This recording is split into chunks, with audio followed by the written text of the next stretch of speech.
May 27, 1997. Kobe, Japan. Early in the morning, a school janitor unlocks the gate and freezes. At the top of the gate sits the severed head of 11-year-old Jun Heise. In the boy's mouth is a letter filled with threats. The killer signed it, Sakakibara Sato. The police and media were stunned. No one imagined the person behind it was a 14-year-old boy, and this was just the beginning of a nightmare that would paralyze an entire city.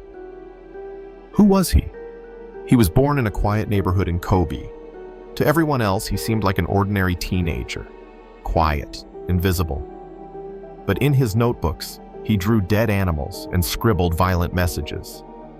From a young age, he tested limits, torturing cats, cutting up stray dogs, writing that he loved watching life fade from living things.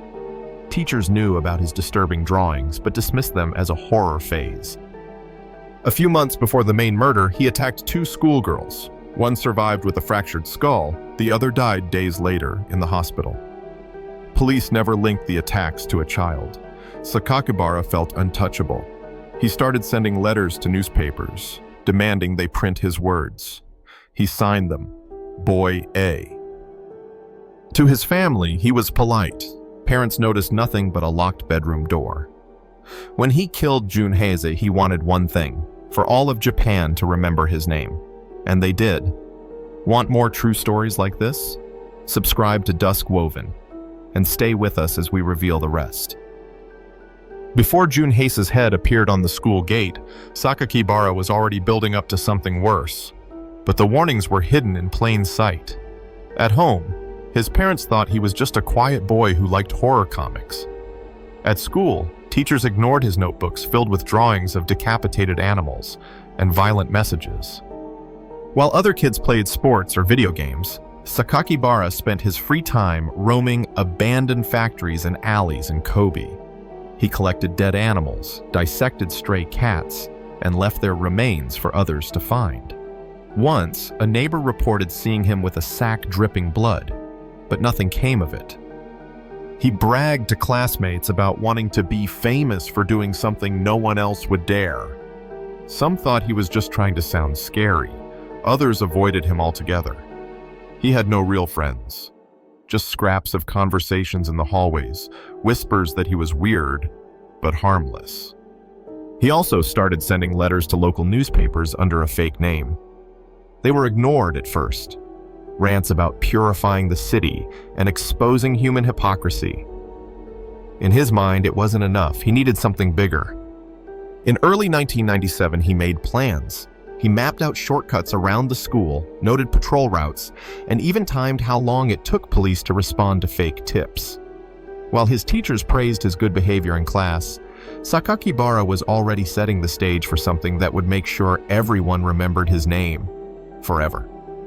May 27th, 1997, 6 a.m. A school janitor in Kobe unlocks the gate and freezes in place. At the very top of the gate is the severed head of 11-year-old Jun Heise, one of the school's own students. In the boy's mouth is a letter. The message is clear: threats against teachers, mockery of the police, and a bold signature, Sakakibara Sato. Japan was stunned. No one could believe what they were reading. In the letter, Sakakibara mocked the police for being blind and warned that this is just the beginning. He threatened that if they tried to catch him, more blood would spill. He demanded newspapers print his words in full or face new murders. The investigation exploded overnight. Schools closed early, parents walked children to their doors, police searched parks and alleyways, interrogated homeless men, checked records of ex-convicts. But no one even imagined that the killer could be one of their own students. Meanwhile, Sakakibara watched the chaos on TV. He was proud. He wrote more letters, darker, more violent. In one, he demanded that the media start calling him the Saint Sakakibara. He didn't want to hide. He wanted to become a legend. The police had scraps of clues, but no real suspect. Fear spread through Kobe like wildfire. A city known for safety now felt like it was under siege by a ghost no one could see. And the boy behind it all was right there, blending in with his classmates. The breakthrough came almost by accident. One teacher noticed that a boy in his class, known for disturbing drawings and violent stories, strangely matched the psychological profile the police had leaked to the press. He decided to speak up. When detectives checked the boy's room, they found what they didn't want to believe.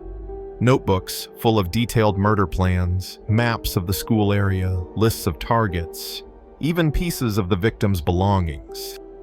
When police arrested Sakakibara, he didn't resist. He stayed calm, cold, even bored. In his first interview, he confessed without hesitation. He described every detail like reading from homework notes.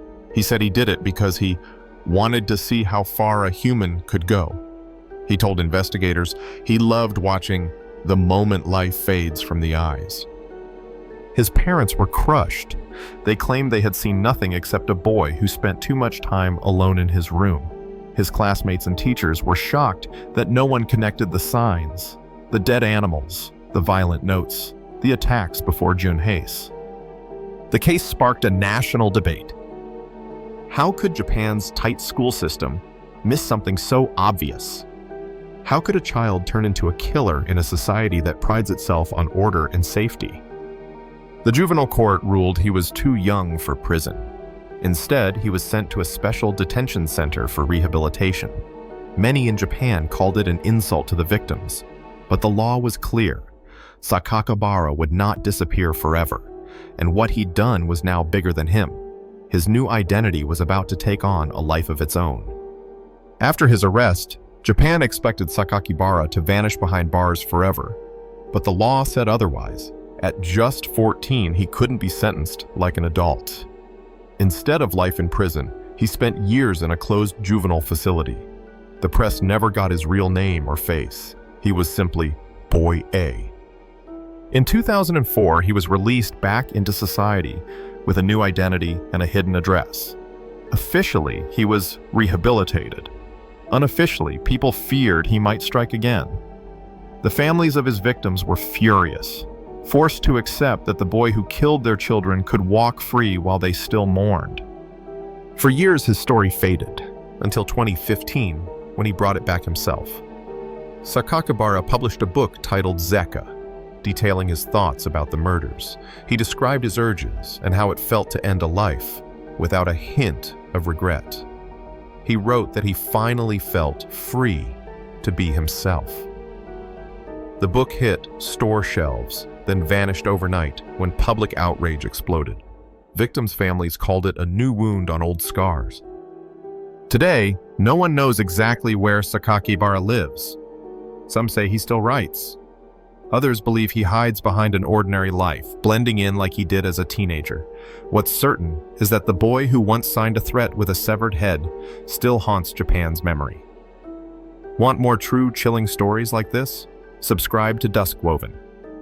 And be here when the next secret is uncovered.